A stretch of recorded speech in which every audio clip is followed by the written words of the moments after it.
Hello students, good morning. I hope all of you good. I welcome to MLPS online learning classes. Today I will teach exercise 2.1 question number 7 to 14. बच्चे हम लोग इससे पिछले वाली video में देखे थे 2-3 क्वेश्चन सॉल्व किए थे और यहाँ पे आज क्वेश्चन नंबर 7 से 14 सॉल्व करेंगे। एनसीईआरटी का प्रॉब्लम है, दिया है सेक इनवर्स 2/√3, इसका प्रिंसिपल वैल्यू फाइंड करना है। तो देखिए मैं बताया था पिछले में बहुत ये क्वेश्चन आसान होते हैं सॉल्व करने में। देखिए सेक इनवर्स 2/√3 दिए है, इसको हम लिख सकते हैं सेक इनवर्स 2/√3। अब यहाँ पे ट्रिग्नोमेट्रिक रेशियो की वैल्यू याद होना चाहिए। देखिए 2/√3 सेक में कहाँ होता है ये हम लोग को देखना होता है। तो हमें पता है कि जहाँ पे cos √3/2 होगा वहीं पे सेक 2/√3 होगा। तो सेक कितना हो जाएगा π/6। Got it. अब सेक इनवर्स सेक π/6 को क्या लिख सकते हैं? तो एक प्रॉपर्टी हम लोग को पता है, उस प्रॉपर्टी के थ्रू करेंगे। हमें पता है कि सेक इनवर्स सेक π/6 x को हम लोग x लिख सकते हैं। कब लिख सकते हैं? when x belongs to 0 to pi minus π/2। ये सेक इनवर्स का रेंज होता है, यानी कि हम इसको x तभी लिख सेक इनवर्स सेक x को x तभी लिख सकते हैं जब ये 0 to पाई के बीच में क्या करे, बिलोंग करे और उसमें π/2 को एक्सेप्ट, मतलब π/2 को छोड़कर 0 से पाई के बीच में। तो हम देखते हैं कि सेक इनवर्स सेक π/6, ये सेक इनवर्स सेक π/6 क्या है, इसके रेंज में है, 0 और पाई के रेंज में है। इसीलिए हम इसको क्या लिख सकते हैं, ये हम लोग को प्रॉपर्टी लिखना जरूरी होता है। तो सेक इनवर्स सेक π/6 को हम लोग क्या लिख सकते हैं, π/6 लिख सकते हैं। तो इसीलिए इसका प्रिंसिपल वैल्यू π/6 हो गया। लेकिन ये प्रॉपर्टी आपको बताना ही पड़ता है, ये नहीं कि 2-3 लाइन में आप लोग करके छोड़ देंगे, ऐसा कुछ नहीं है। प्रॉपर्टी बताना पड़ेगा कि आखिर आपने x कैसे लिखा। तो ये रेंज हम लोग बताए कि x लिखने का रीजन ये है कि x belongs to 0 to π/2 minus π/2, इसलिए π/6 लिख दिए। ठीक है, ये क्वेश्चन आसान होता है। क्वेश्चन नंबर 8 देखते हैं। एनसीईआरटी में क्वेश्चन नंबर 8 दिया है कि कॉट इनवर्स √3, कॉट इनवर्स √3। उसी तरीके से देखिए कॉट इनवर्स कॉट, अब √3 कहाँ पे आता है, तो √3 π/6 में आता है। कॉट π/6 की वैल्यू √3 होती है। तो फिर इसका भी प्रॉपर्टी हमें पता है, इसकी भी प्रॉपर्टी लिखना पड़ता है। क्या होता है, हम कॉट इनवर्स कॉट x को x लिख सकते हैं। कब? जब x बिलोंग्स टू 0 to पाई। ये आप लोग का रेंज है, कॉट इनवर्स का रेंज है और ये हमें बताना पड़ता है। ठीक है, तभी हम इसको कॉट x लिख सकते हैं, कॉट इनवर्स कॉट x को x लिख सकते हैं। उसी तरीके से हम देखते हैं कि 0 और पाई के बीच में π/6 आ रहा है, इसीलिए कॉट इनवर्स कॉट π/6 को हम क्या लिख सकते हैं, π/6 लिखते हैं। यही हमारा प्रिंसिपल वैल्यू होता है। ठीक है, अब ये क्वेश्चन नंबर 8 था। अब क्वेश्चन नंबर 9 देखते हैं। क्वेश्चन नंबर 9 आप लोगों को कहता है, क्वेश्चन नंबर 9 कि कॉस इनवर्स -1/√2। ठीक है, कॉस इनवर्स -1/√2। तो देखिए कॉस इनवर्स को हम लोग क्या लिख सकते हैं, कॉस π/4 की वैल्यू 1/√3 होता है, माइनस को बाहर रख दिए। अब देखिए इसकी प्रॉपर्टी क्या होती है, इस चीज़ को जान लीजिए। इसकी प्रॉपर्टी होती है कि हम कॉस इनवर्स कॉस x को x लिख सकते हैं जब x बिलोंग्स टू 0 to पाई, ये इसका रेंज होता है, तब हम इसको लिख सकते हैं। तो देखिए यानी कि कॉस इनवर्स, देखिए 0 to पाई के बीच में π/4 तो आ रहा है, बट ये निगेटिव कब आता है, इस बात, ये निगेटिव हो गया है, माइनस कॉस π/4, यानी कॉस माइनस π/4 के हिसाब से अब हमें निगेटिव ही लाना है। तो इसीलिए हम डायरेक्टली अब इसको नहीं लिख सकते हैं, तो इसको लिखना पड़ेगा कॉस, जहाँ पे निगेटिव वैल्यू होता है पाई माइनस π/4, यहाँ पे वैल्यू क्या होती है, कॉस की निगेटिव होती है।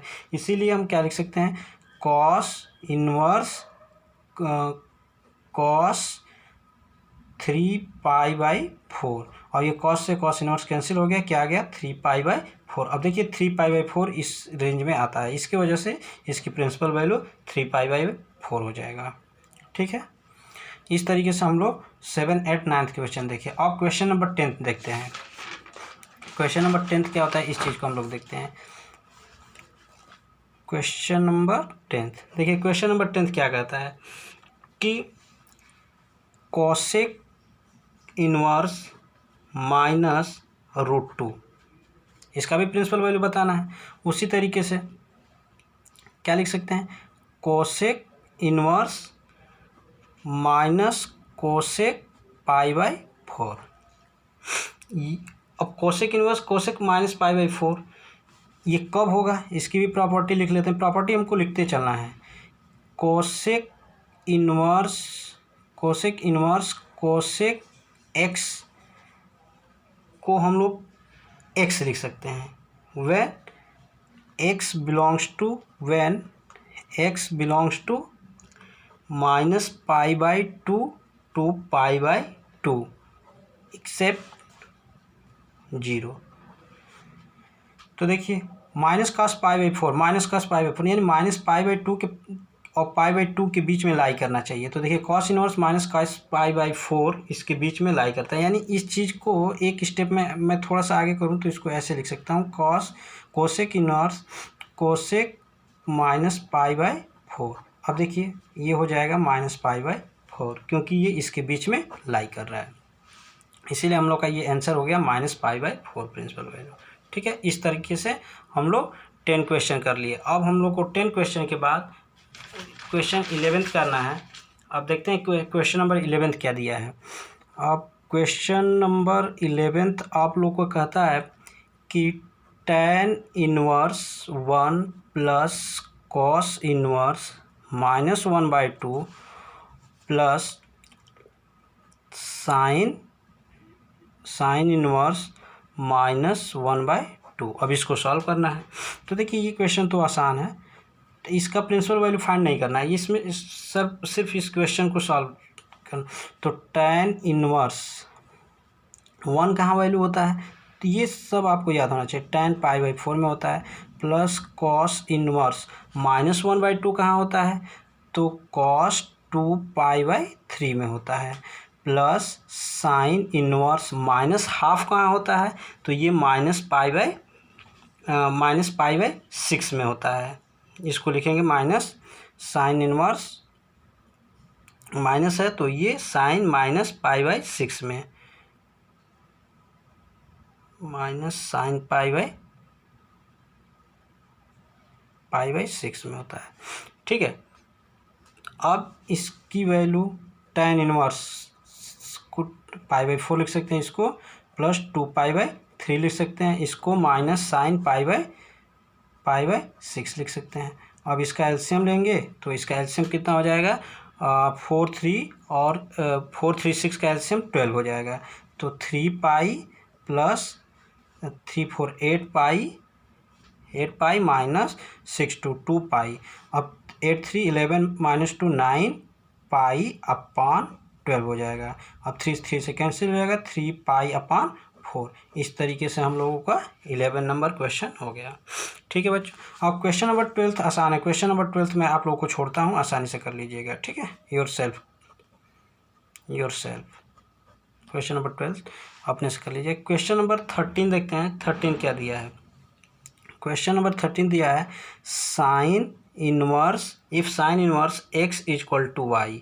तो देखिए साइन इनवर्स x = y दिया है, तो साइन इनवर्स x = y देने का मतलब कि ये कहाँ, यानी कि हमें साइन y की वैल्यू y जहाँ तक बिलोंग करेगी उस वैल्यू को हमें लेना है।